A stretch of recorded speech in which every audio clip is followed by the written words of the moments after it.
Okay, how tall are you? How tall am I? I'm about 6'3". Okay, I know I know two other Kleintops, and they're both like 6'5", 6'7". So I think it's a name of tall people. Are all your relatives tall or no? You put Jim and I on top of each other, Jeff. We're barely 7 feet. Then we're 6'3".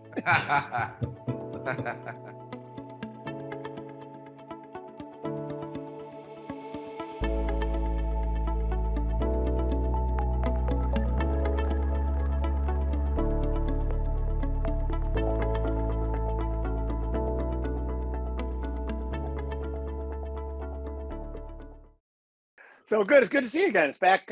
You're back in the Kudlow days. We occasionally would do things together, which I thought was a lot of fun, and I really appreciate it. And thanks for coming on.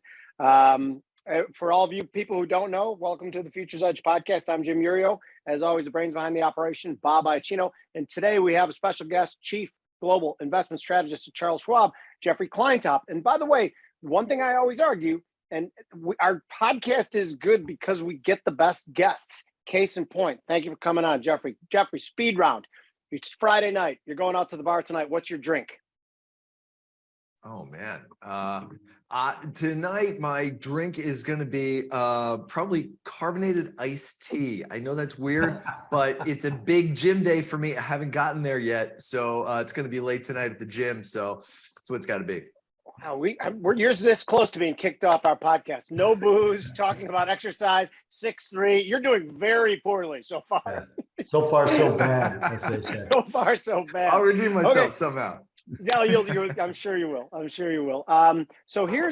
So today's a huge day. You know, I'd like to, we joke around and ask questions, but this is the last 3 weeks have been extremely disruptive for a lot of markets. If you listen to the Fed funds futures curve, we are currently in an easing cycle, whether Jerome Powell wants to admit it or not. What do you think are the implications for equities? I know this is a pretty broad question to start things off with. The implications for equities if we are in transition phase from a tightening cycle to an easing cycle. And are we? Well, in general, that would be good news. The question is, how far is that going to go? I think we've seen tech stocks maybe get a little ahead of themselves in the idea that we're going to be cutting aggressively later this year, return to the liquidity-driven environment that really drove stocks over the last 10 years. I think that shifted. I think inflation is going to be bumpy on the way down. That's the word Jerome Powell used when talking about the path forward for inflation. We've seen this in the past. Inflation moves in waves, just like COVID did. And when we get one of those upticks in inflation again, I think it could be coming. We could be seeing a little bit of a shake in that confidence that we're now in an easy cycle. Okay, so tell me this. I posted a thing today. I lived in the 70s. I remember people purchasing things today for fear that they were going up in prices tomorrow. I did not believe that anyone pulled purchases forward in this inflation cycle. And isn't that a key element of embedding inflation, or am I missing something? Well, there was a tremendous amount of borrowing. So in a way that's pulling forward consumption. I don't know. I think when you're taking a look at the outlook for inflation right now, it's really three components. You got commodities, you got goods, and you got services. Services we know haven't really come down at all, at least the way we measure them. Goods prices have started to stabilize. We're certainly hearing about demand in China helping to support a number of retailers and manufacturers so they don't have to be as aggressive in putting forth the price promotions they did back in the fourth quarter. And commodities, well, copper's up 26% off of its lows, right? So it's showing some momentum there on this reopening momentum in China, and then maybe a less than feared economic downturn in Europe this winter. So I think there's still some embedded inflation in there. It's a long way, I think, till we get even below 4% handle on inflation. Jeff, is it Jeff, Jeffrey, J. Klein? What do you go by?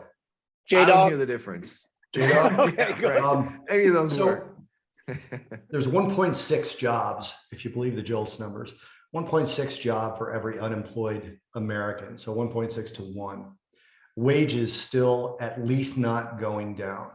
Is that a part maybe of sort of a lack of consumer fear about the current inflation? We complain about it, but we still spend. So are you seeing any effect on the consumer at all? What's your take on the consumer at this stage? Yeah, so it's jobs and housing, right? Home prices aren't collapsing. Maybe they've stabilized, maybe they've dropped a couple of places, 1% or two, but they're pretty stable. And that's most people's biggest asset. And then their job, their most important income generator, that doesn't seem to be going anywhere. They're still seeing decent increases. They know the job market is pretty strong. And it's not just in the US. You know, think back to January. We had that big blowout jobs number in the US. It was, I think, 3.5 times the economist estimates. In the UK, the number in January was 7 times the economist estimates. In Canada, it was 10 times the economist estimates. The labor market's strong everywhere you look, including places like Japan and China. It's bouncing back. So yeah, we've got a globally robust labor market. Again, keeping inflation pressures up. This is nothing like the labor glut that we saw for much of the 2010s or even back to the 1990s when we had the fall of the Soviet Union and all those Baltic republics coming into the global labor pool, or from 2001 to, let's say, 2020, when we had all these Chinese workers come into the global labor pool. This is different. We haven't seen this kind of labor market tightness in many decades. So, okay, so I'm somewhat plugged in to the relatively highly educated 20 somethings based on my 2 daughters. To me, it definitely feels like everything has changed within the last couple months. And my daughters and their friends seem to be a lot more worried about employment. Some of them lost their jobs. I talked to a buddy of mine who basically runs one of the big 4 consulting firms out of Chicago. And I asked him about job retention. He goes, we had to worry so much about job retention before, but over the last few months, we don't worry as much because these kids don't have the confidence they did. Then I see Accenture dropping 20,000 people. So you mentioned that the labor market is tight, but aren't we seeing signs that it's beginning to crumble yet, or no? I mean, I think there are some signs that it's not continuing to strengthen at the pace it was. But you know, if you look at the wage increases we're seeing around the world, pretty impressive numbers. You know, particularly coming out of the Japanese wage negotiations, just the latest rounds, really impressive numbers. Unions getting basically whatever they asked for, and we're seeing some of that in Europe as well. So there's this battle right now. Yeah, I mean, I think it's slowing down a little bit, and maybe that'll eventually lead to weaker rents, which will help to bring down overall inflation. But that's a while for now. It just takes a while for this to really work through. Sure, this banking stress could maybe accelerate it, but we're coming from a real position of strength in the labor market and in housing, and it just could take a long time for inflation to come down, I think. So you mentioned a second ago about how stock market tends to like when we are in an easing cycle and when money's being pumped in. That's obvious. Is that depressing at all? That it seems to me that over the last 10 years specifically, but maybe even longer than that, more broadly, that the most important thing to drive equity prices seems to be Fed liquidity. Is it still the case? And is it the wrong place to be in? I guess, yeah, I mean, it's a bit frustrating, sure, to see so much of a focus on that. But when you're talking about just unbelievable amounts of stimulus, particularly in the last couple of years, I suppose it's understandable in that it leaks into the financial markets. Financial markets are like a liquidity reservoir, right? When you've got an abundance of it, it just flows into those markets. And then when it's needed again, it comes pouring right back out again, as we saw in 08 and 09. So that's where we're at. Now, I don't think we're likely to see the kind of tightening, despite the move in rates and this concern about the banking crisis, likely to see any kind of need for liquidity being drawn out of the markets like we saw back during the great financial crisis. Nevertheless, I think it creates an environment of volatility. Yeah, we've got factors driving things up, but one's pulling things down as well. You know, each of the last 10 months, I think stocks have gone up or down 5% every month. Maybe February is the exception to that. But think about that. 5 to the upside, 5 to the downside. I don't think that volatility is going away anytime soon. You know, you mentioned volatility, J-Top. When you look at the 10-year note, I mean, 11 straight days of settlements plus or minus 10 basis points or more until today. Today was the first day you actually took some of that volatility out. I don't know that I've seen that in a 2-year note ever. I can't think of a time. But referencing, like, I'm listening to you talk about this stuff, and I'm trying to figure out if you think that Christine Lagarde and Jerome Powell, and for the life of me, I don't know who runs the Bank of England after Andrew Bailey. Did they make a mistake? You know, the head, MUFG's head of US macro strategy, and I can't say his name, I'm going to butcher it. It's John Goncalves or something like that. It's literally G-O-N calves, like on your legs. I don't know how to pronounce that. Anyway, he said that this could be a Trichet moment. So I'm trying to understand, for people watching who don't know what a Trichet moment was, Jean-Claude Trichet was the head of the ECB, and he hiked rates right before the great financial crisis, like literally days before everything went to hell. So I'm trying to understand if you think these central bankers made a mistake, you don't think they made a mistake, or you think there's enough leeway that it still remains to be seen. I think that they've come pretty far in a very short amount of time, and there will likely be more fallout from that. But they had to. Something needs to move here. Obviously, fiscal policy around the world is not moving back into anything close to austerity. Look at Europe. For 10 years, there was austerity imposed by Germany on Italy, on Greece. This is just not happening anymore. Even Germany's running budget deficits now. So this is something that there's only one lever to pull back on, to try to pull back on inflation, and that's through the monetary policy channel. And so they're attempting to do that. I think that the consequence is that you've got rates higher for longer. I think the idea they're going to need to quickly turn around and cut. I think inflation is just going to remain stubbornly high. And again, it's a period of volatility. One of the things that really worked in the last cycle were long duration stocks. And I think we moved into a short duration stock environment. You've got to focus on companies with really good short-term cash flow and very strong balance sheets, because the ability to take advantage of a long duration cash flow situation and a balance sheet that's very dependent on borrowing is just not going to be there for some time. And I think many investors are going to miss this. They're focused on the last 3, 5, 10-year returns when they go to invest, and they're missing, we're in an entirely different regime, short duration over long duration. And I think as a result, international stocks over US stocks, they outperformed last year, outperforming so far this year, many of those short duration equities outside the US. The US really behaves like a big tech index. Jeffrey, for those of us, because some people watch our show, because we sometimes have pop culture guests, we usually have traders, but can you explain to them what short duration stocks and long duration stocks are? Yeah, sure. I didn't want to get too technical there. The idea is pretty simple. If you've got a lot of cash flow in the near term, you're short duration, right? We often think about duration in bonds, right? So if your interest payments are way out in the future, it's a long duration bond. If you've got them all focused in the near term, it's short duration. Same thing on cash flow. If you're a business that generates a lot of near term cash flow, you're a short duration business, and therefore your stock behaves in a short duration way. If all your cash flow is out in the future, you're a growth stock. You got losses now, you've got big hopes for the future. That's a long duration equity. And that worked great from 2009 to 2020 because there was so much liquidity. It was so cheap to borrow and really drive that long-term growth. You really didn't need to generate the cash flow. Totally different environment now. I think it's going to be with us for some time. And those of you listening too, I didn't ask that question for me to learn what they were, because of course I knew what they were. No, and thank you for that, by the way, too. You mentioned the government before too, and said we were miles away from austerity. We have France, they try to raise the Social Security age by 2 years, and all of a sudden Paris is burning, if we're to believe what we see. When you look at our own government, I'm not trying to get you to say anything that will get you in trouble with any government agencies, but we are here to comment on macroeconomic policy, and that's part of your job as well, too. When you see some of the steps they've taken in the last 2 years, I find it very, very frustrating, because it almost seems to me like they don't give a crap about inflation, and they don't mind if they unleash policies on us that fuel it even further. Is there some frustration that stands with you? Do you think the federal government could be doing more as far as regulatory positions go, as far as spending bills, direct payments to people, things like that? I mean, the budget situation is unsustainable, but the question is, when do we hit a wall? I looked at Japan. Japan's got way more debt relative to GDP than the US does. And I thought I'd started to see cracks there, right? With yield curve control seemingly melting down their ability to contain yields within a very narrow range of zero, so they can afford all this debt, started to take a toll on their currency. But it's come back.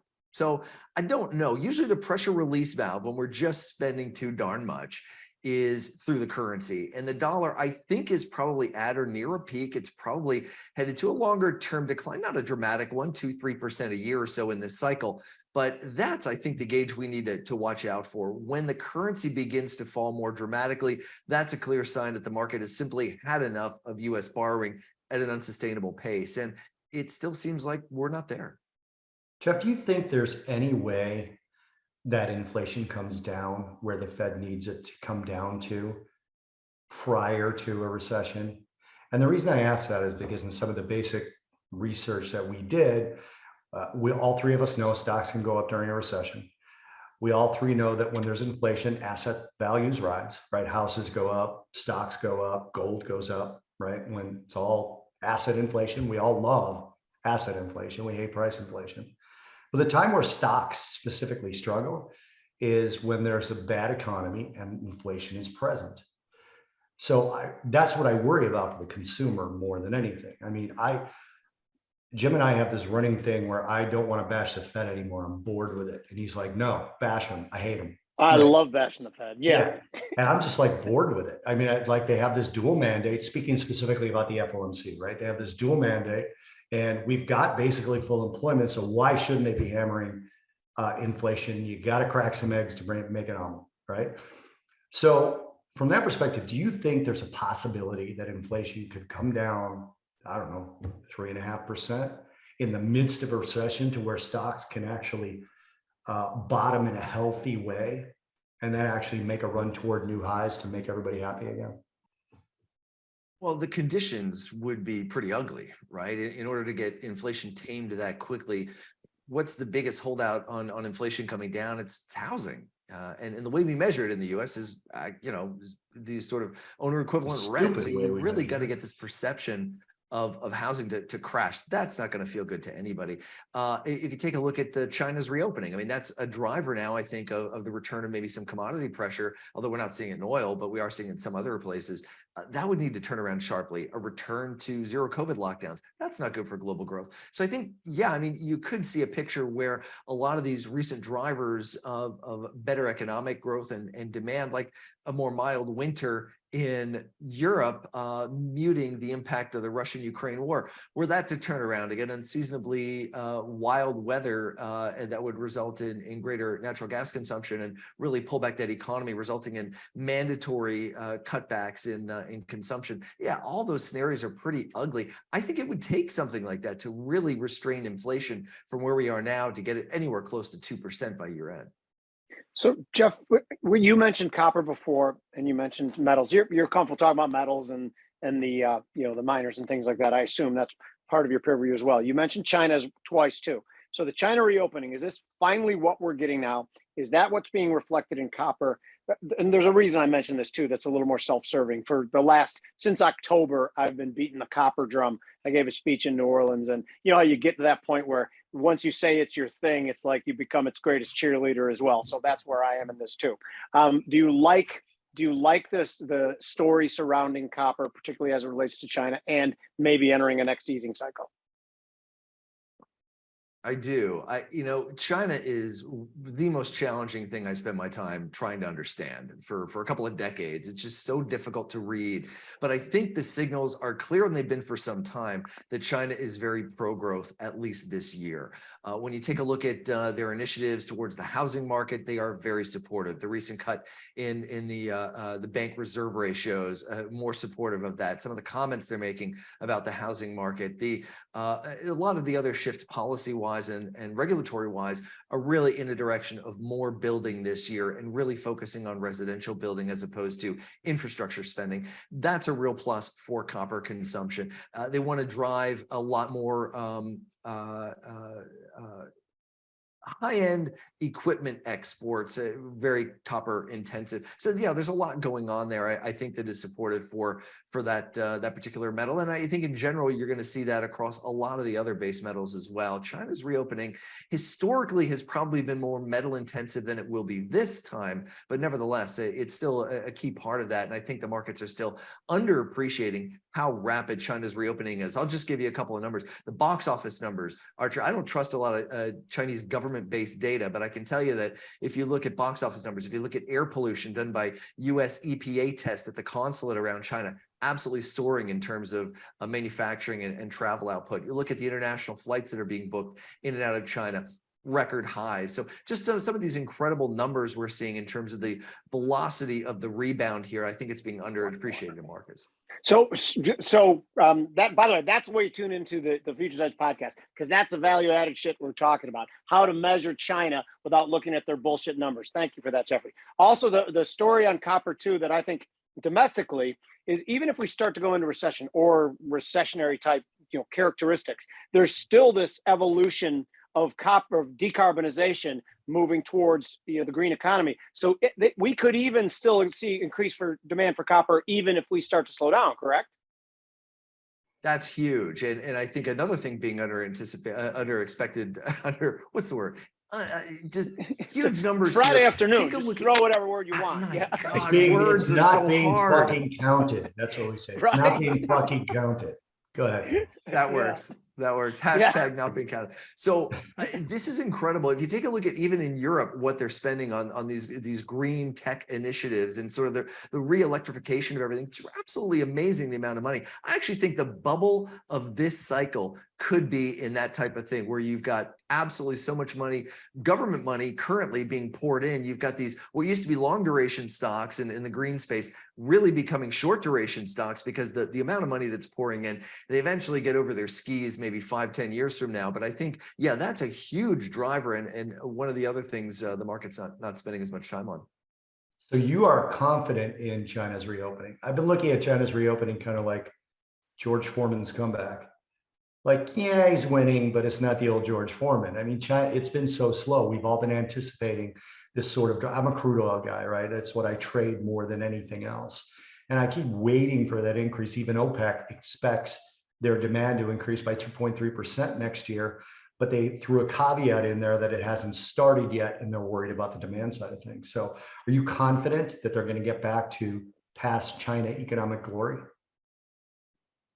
So, I mean, I think they hoarded a lot of energy during the downturn, right? Because their imports were still pretty good, even though no one was traveling anywhere. So I think they're working down some inventories there, and it's totally opaque. I don't know how much they've got. I don't know where it is, but I think they're working that down. It's like the old copper inventory. How much copper inventory is there in China? Well, yeah, right. That's a really difficult thing to get your arms around, right? So same kind of thing. I think eventually that will catch up. Right now, we know there are issues with tankers, right? The ability the cost to ship oil from Russia to China has absolutely soared, similar to what we saw with container ships shipping to California back during the shortages of 2021. So I know there's a tremendous amount of demand. I think the Chinese recognize that there's going to be a catch-up period here where prices are probably going to leap as they begin to catch up. I wouldn't be surprised at all to see, oil over $80 real soon on what's driving this, because we can see it in road traffic. We can definitely see it in air traffic, and we know there's just a lot of movement going on. So yeah, I think that's eventually going to catch up once they work down these inventories. So Jeff, we've had on this show, we've had Valina Chekharova, who owns a global consultancy, and I'd like to say your name. That's one of the reasons I always bring her up, because it's a fun name to say. We have Cameron Dawson, Emma Muehlman. Several of them alluded to moving global supply chains from a China focus to an India focus. Can you speak to that? Is that something that takes 10 years? Is that something that takes 30 years? Are you looking at the investment potential from that potential move? I'm looking at it. So one way we can trace some of this stuff is to take a look at the international product codes and see, for example, what the U.S. Imports from China, and then how that may have shifted, how our volumes are shifting of that same product code from India versus China. And they really haven't changed all that much. So, and same thing's true for many different categories. So I think what we're seeing is maybe redundant supply chains rather than replaced supply chains, as far as I can tell. So India is still in the early stages of becoming a manufacturing country. It's very service-based, very internally focused. And it's very hard to get a logistical supply chain through India. We all know, just even through the legacy of just how bad the road and rail structure is there. Now with drones, there's some opportunity to be able to move things through the air a little bit more easily and create some supply chains. So I think it's going to pick up, but that could take a long time to see India pick up a lot of those particular product categories that China had been so strong, and far more likely that they go to Vietnam and Cambodia and Chile and a few other places. And India just moves very slowly in that direction of manufacturing. So Jeff, I bring this up to a lot of people. We have Michael Farr on the podcast, and we're doing a lot of name dropping in this particular podcast, but what we do. Farr, right? It's ridiculous. Michael Farr came up with Jerome Powell, and I've told this story probably the last 3 podcasts in a row, but he said it on the podcast. So he told us that Jerome Powell was the guy when they were coming up, that they would all joke around. Jerome Powell would be banging his head on a concrete wall trying to break through the wall. And they'd say, come on, Jerome, we're going to the bar, let's go. And he'd be, no, I got to get this done. They'd come back 6 months later and he'd still be banging his head on that brick wall. Just in other words, when he says he's going to do something, he'll die trying to do it. So that's kind of why I brought up the Trichet moment before. Do you think, I want to word this right. Jimmy doesn't think they have the balls to hold rates where they are, and I think he might be right.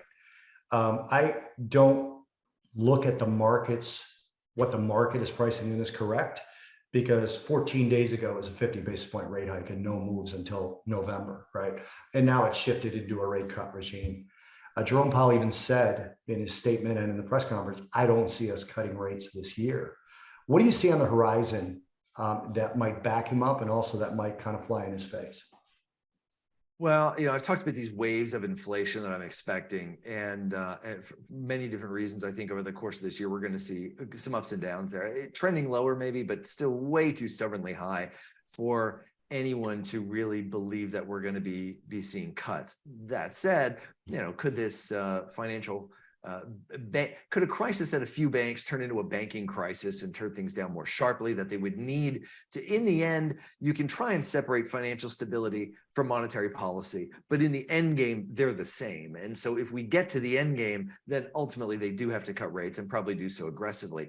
I think that's a lower probability scenario than inflation remaining stubbornly high and we shifting from a financial stability concern back to inflation concerns later on. I think it's data dependent. I don't think the Fed knows what they're going to be doing. I certainly don't think the market knows what they're going to be doing. And I think the inflation environment, a little bit more predictable and likely to be too stubborn to allow them to move in that direction.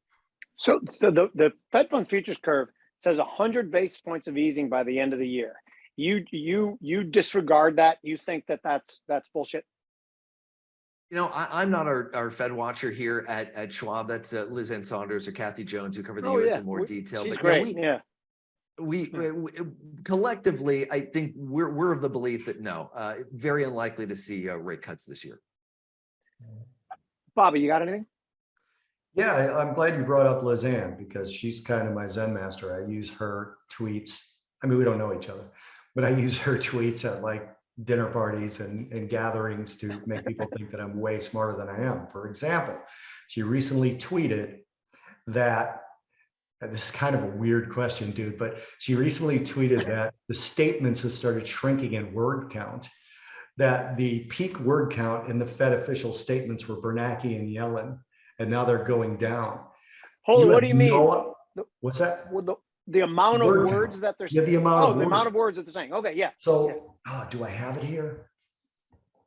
I got the printed out Fed statement on my desk somewhere amongst all these other papers, and I was highlighting words, and I'm looking an hour and a half. I'm like, what does she mean? What does she mean by that? What is Schwab not allowing her to tell us that she knows? Do you guys like go off later in rooms and go, okay, so here's what that means, and it's just stuff you can't say? We spent a lot of time talking. I think we spent a lot of time communicating. Look, one thing that's interesting is you used to have more dissensions with more words. So I guess the less you say, the more everybody agrees. I don't know. I think this is a tough time to get everybody on the same page. So I remember I used to talk with Bill Poole, old Fed St. Louis head, and he used to talk about how they would craft a statement and how everybody kind of sat there and did a little bit of wordsmithing. And it was far easier to delete a sentence than edit a sentence. That might be true now. All right. So putting all that aside, banking leads us out of recessions a lot, assuming that we're going to go into one. And if we do, there's a high probability that a regional to small banking crisis helped push us in there. Is the playbook going to be altered, do you think? There's a lot of ifs in there. Or is it going to be tech? Is it always tech now? And that's it. Well, we're much quicker to respond this time to stresses in the banking system than we were the last time or even back in the savings and loan crisis. So I'm hoping that whatever fallout there is fairly limited. I think, it might be private markets. There's so much sort of shadow banking going on and the private equity markets that are pretty overly levered and very subject to sort of the whims of credit availability. And they've swung in the opposite direction we haven't seen since since during the great financial crisis. So I do worry a little bit about some of these connections to the non-traditional finance world, the shadow banks and the like, spilling over into the real world. There's not as much leverage as there used to be, but there's still a lot of businesses dependent upon private financing, and that could be the fallout this time around. So my question is this: that over the last week, Credit Suisse has shown up in the headlines. Deutsche Bank showed up in the headlines. It's literally, you look at their 15-year chart, all it is straight freaking down. Why am I supposed to give a shit that those two banks who've had a stock price that's just been heading into the dirt for so long are the ones that are showing up with the crisis? Aren't those two banks that have shown us that they're poorly run for forever? Or can you comment on that? Yeah, I mean, they're the weakest links in the chain. I mean, they've certainly had well-publicized problems that go back, in particular, to the great financial crisis, the debt problems of 2011, and then, of course, more recently, 2019 through 2021 with Archegos and so many other things. But overall, yeah, you're right. Overall, European banks have a much better position in any way you want to measure it than those two or three. I mean, there's, I don't know, Unicredit as well, maybe SocGen. There's a few other sort of problem children banks out there when we look to Europe. But first of all, most credit in many of the countries in Europe is provided by land banks or community banks, and not by these big institutional, investment banks. And so credit unlikely to tighten as much just because of the nature of how things set up. They've got much better. The overall banking system is much more liquid than here in the U.S. They never took their eyes off the ball. They didn't. Mid-sized banks in Europe are examined and subject to stress tests, unlike how we rolled that back here in the U.S. They've got much better credit ratios. They actually did a pre-bailout with these TLTROs that targeted long-term refinancing operations, essentially were free money from the European Central Bank into the banking system over the last year or so, really since 2019. And that's really helped widen their margins and kind of given them a backstop that's very similar to what the Fed just put in place here for banks in the US. So the overall banking system, far better shape, I think, than it's given credit for. These headline names like Deutsche and Credit Suisse and some of the others, yeah, they're really not representative of what's going on. So sometimes I make it a point when someone like you, who I have tremendous respect for, but you're not as mean and angry, and you're a nice, compassionate person who's very, very even keeled. So I try to get you to be pissed about something. So let's talk about Silicon Valley Bank for a second too. And it was fun. The headlines that were fun about all the different causes they had been donating to, all the different woke bullshit from the the California clientele. Do you honestly think that has anything to do with their mismanagement and their failure to hedge their bond portfolio? Or do you think that's just romantic seduction to bring in conspiracy theorists like me?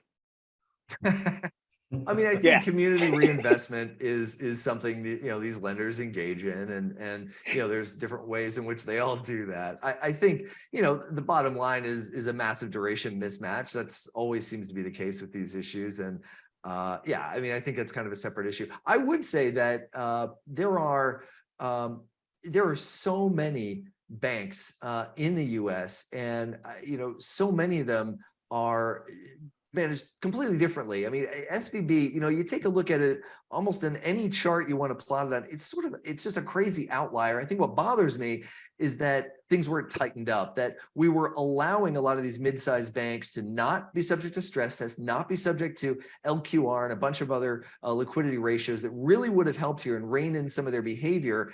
And why do we give them who is supposed to be watching this to say, hey, should we re-examine the 16th largest bank in the US, equivalent to 1% of GDP in its assets? Maybe we ought to take a look here. It bothers me that gets a pass. It bothers me that we don't actually, the focus becomes on these broad regulations that had nothing to do with SVB, and we don't actually tweak regulations so they can match their long duration assets that are not for sale against hedges and not have to see their balance sheet go like this, which affects their stock, which affects their bonuses. I digress. Question about the 2-year note and its relationship to everything. March 7th to I think March 10th, we had the 2-year note settle above 5%. those 3 or 4 days. Then it collapsed. Last 2 times we had the 2-year note this high, 2007. We know what happened after that. And if you have a 2-year note chart, it goes like this prior to stocks collapsing. Time before that, 2001. We know what happened then. All those stocks kind of led the 2-year down in that particular line. Am I curve fitting, or is there something there? Well, I think there's two pieces that are going to drive the 2-year yield in terms of the near-term economic outlook and the inflation picture. And I think the inflation picture is, well, maybe it's similar to 07, right? Because we certainly had a big surge in inflation then as well. But I think to some extent, yields being where they are, they're not as tight on a real basis as they might have been back in the last few times when we saw this kind of a move. So it's still not good news to see that kind of a move in the 2-year. It clearly speaks to an imbalance in the overall economic picture, right? It's why we have an inverted yield curve and why that's been such a successful signal for 50 plus years. But maybe it's a little not as intense. We've got 92% of the yield curve inverted. That's the way I like to look at it. Look at every single short to long maturity and I spread them. There's 91 different ways you can spread it. 92% of them are inverted. That's equivalent to some of the worst periods of recession in the past. But what's slightly different maybe is the inflation outlook, and that might mitigate some of the real impact of what we're seeing in the 2-year. So I've been ranting about the SPP thing because literally it would take guys like Bobby and I 10 minutes to have hedged their long-term bond portfolio. It's what we've done for many, many years. It is so completely easy to do.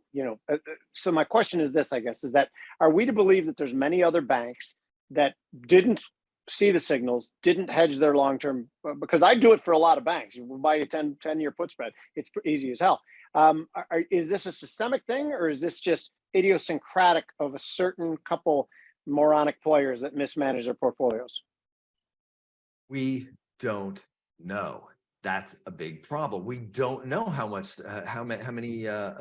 of this exposure has been swapped by these banks. We know that in Europe, that's a very common thing to do. You're dealing with a German bank, an Italian depositor. You've got to hedge constantly. They hedge pretty much all their interest rate risk. In the U.S., it's not as much a part of what they do, and bonds are a bigger part of the assets of banks than they are in Europe and elsewhere. We have a greater transparency, I think, in Europe. We just don't know. We know what their exposure is. We don't know how much it's been hedged. And that's something that's never really caught up in terms of regulation, so that we can get a good read on that on an even quarterly basis.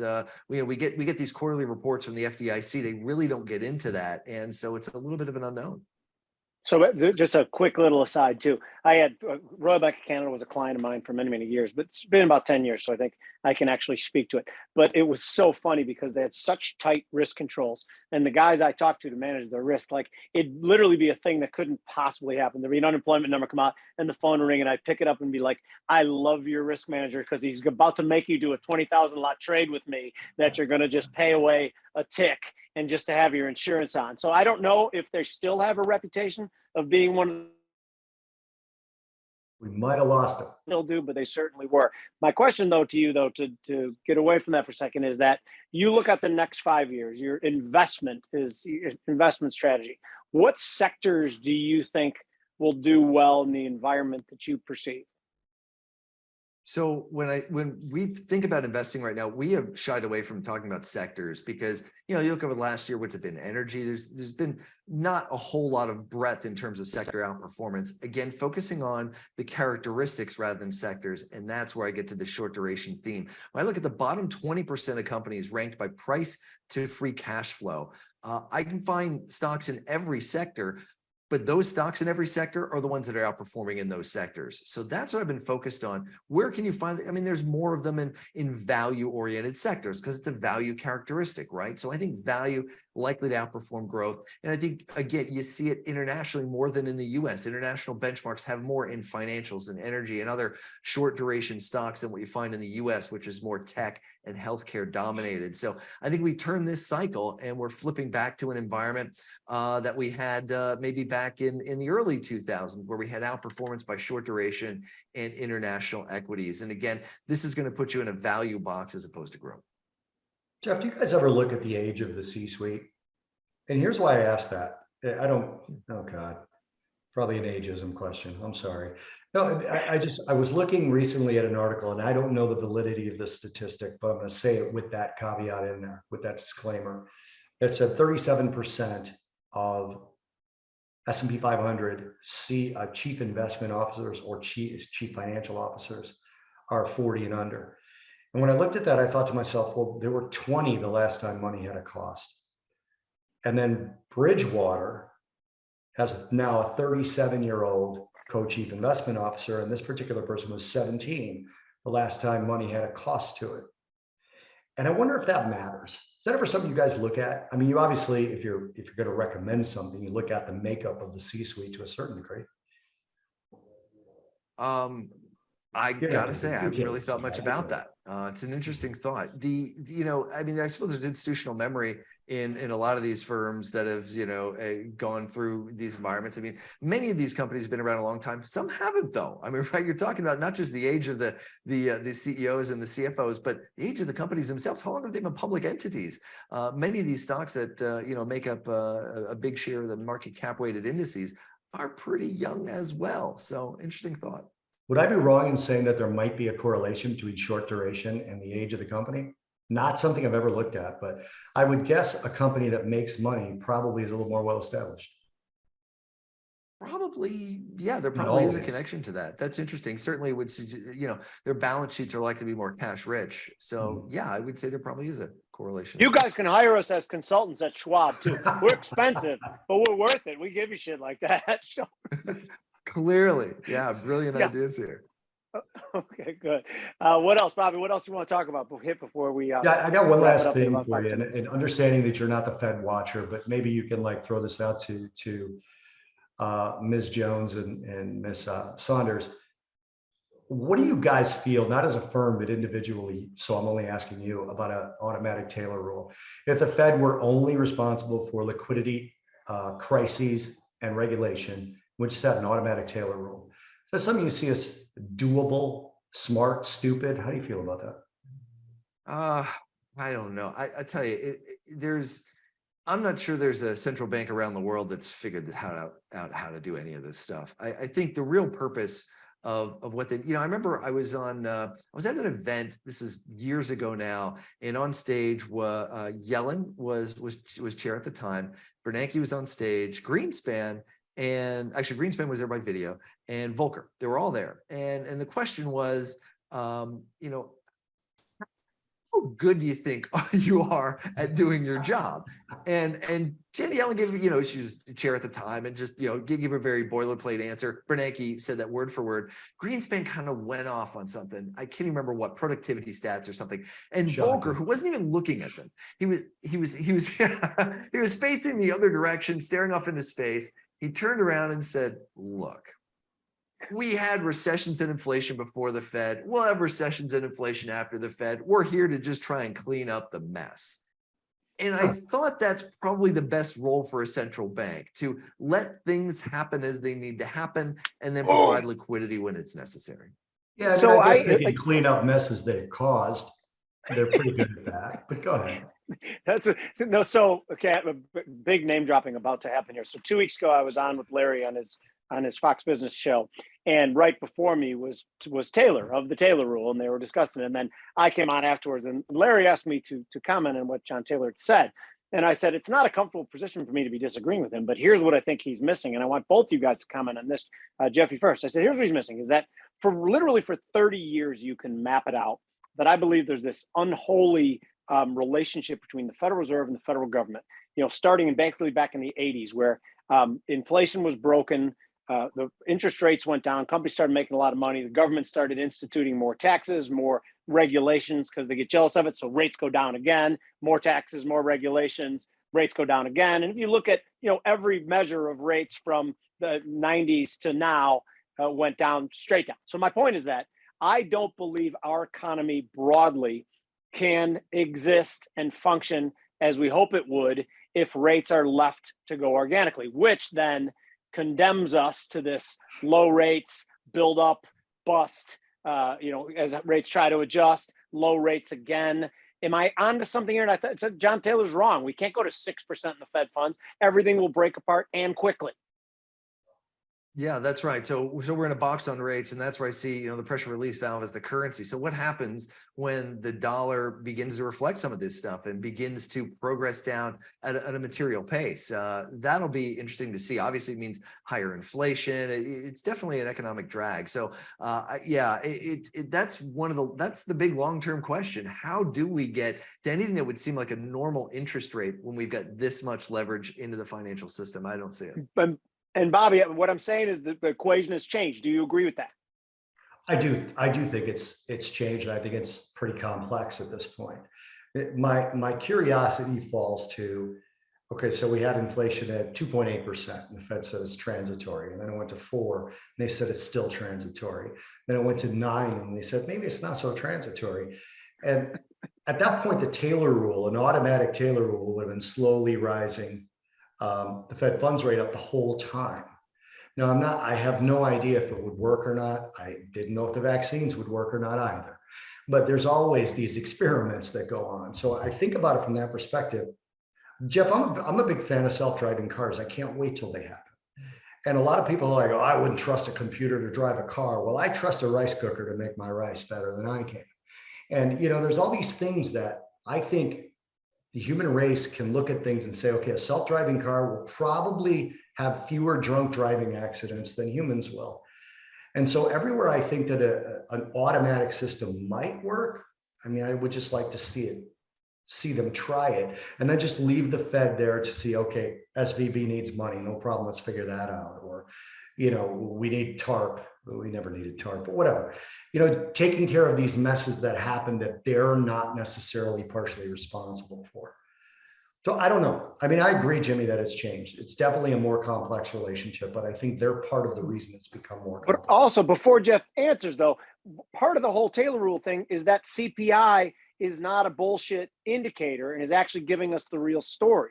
Now, Jeff, do you have any comments? I'm sorry, can we compare it to PCE, which also may be bullshit, but that's like, we always hear people talk about CPI, and the Fed constantly talks about PCE, and I'm wondering why we still talk about it. Yeah, inflation is yeah. Look, this is a should question. Should just not in my vocabulary. I'm not a policymaker. I think this is way too political when you're talking about policy interest rates to expect that it would be turned over to a rice cooker. I just don't see it. I love it, because my next question was going to be, do you think the Fed's political? So we got that answer. Okay, that's excellent. Anything else you want to hit before we let you go, Jeffrey? What's your workout today? No. Are you going to lift weights? You're going to run? Oh no, it's a lift. It's always a lift every day. It's a big lift. Yeah. Come on, so Jimmy. we'll see. Fridays are tough, but I usually do it in the morning, but didn't get the opportunity. Stop that plyometrics, Jimmy. Get a hold of some weights, for God's sake. I lift weights too. I can't keep weight on. Today I did have a long run in the morning. I did Joe Piscopo's show at like 5:35 this morning, and I was already in the loop. So I had like an hour and a half. So I basically ran for an hour, but then I hit the bag for a while. So I did do some tough guy shit too, because, hitting the bag's cool, right? You might not be able to keep weight on because you're running 46 miles a day, for God's sake. Could be, right. All right, Jeffrey, thank you so much for being here. I hope you had fun. My pleasure. Totally have fun picking your brain. It's so nice to hear your thoughts on it. So thanks a lot. Yeah. Great to be with you guys. Adios, Had an guys. awesome time.